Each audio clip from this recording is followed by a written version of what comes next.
TOEFL тест жүйесінің артықшылығы неде? Студия мейманы білім саласының өкілі Абылай Абдрахмановпен бірге дәл осы тақырыпты талқылаймыз. Абылай, студиямызға қош келдіңіз. Қайырлы таң. Жалпы TOEFL тест туралы айтып берсеңіз.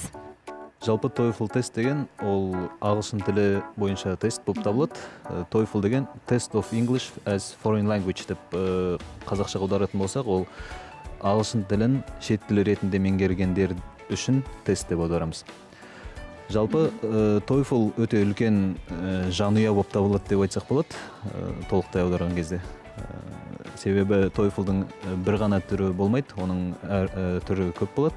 Мысалы, қазіргі кезде біздің сөйлесіп отырған тақырыбымыздағы TOEFL, ол TOEFL ITP болып табылады. Ол қағаз жүзінде жасалатын тест.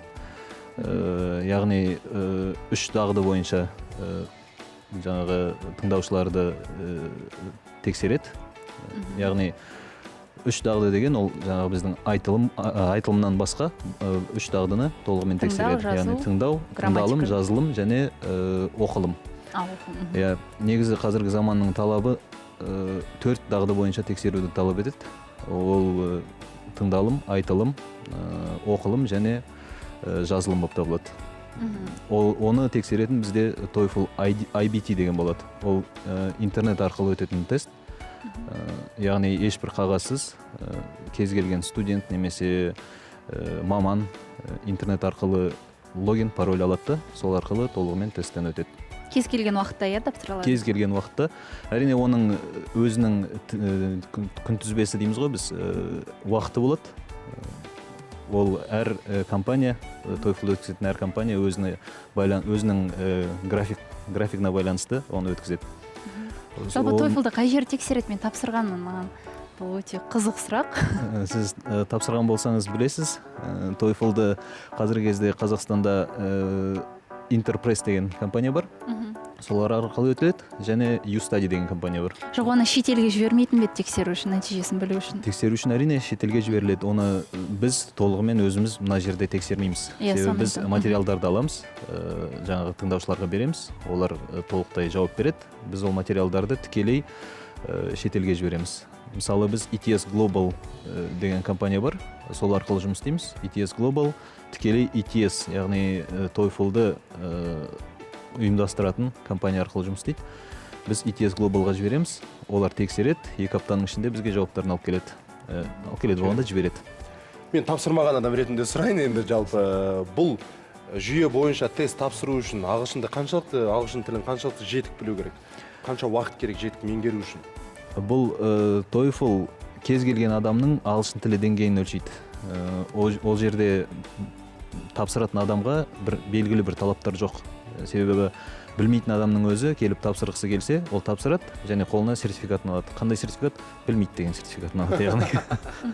Ал TOEFL-ды тапсырған адамдар, сертификаты бар адамдар қандай жоғары оқу орындарының студенті атана алады? Европа, ақш немесе қандай да бір шектеулер бар ма?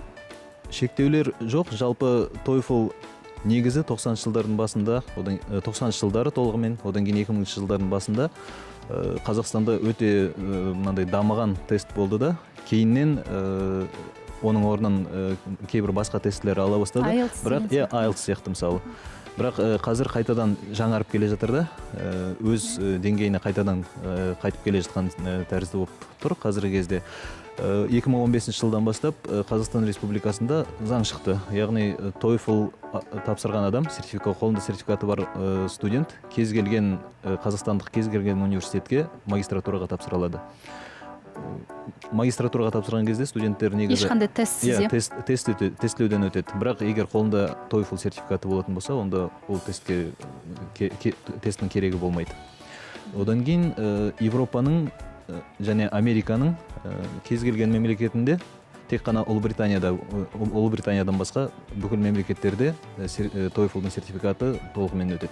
Ұлыбритания, яғни бұл IELTS? Ұлыбритания IELTS тестін сұрайды. Көп мүмкіндіктерге бастау беретін дүние сияқты, жалпы қазіргі таңда Қазақстанда осы тестті тапсырамын деген жастар көп па?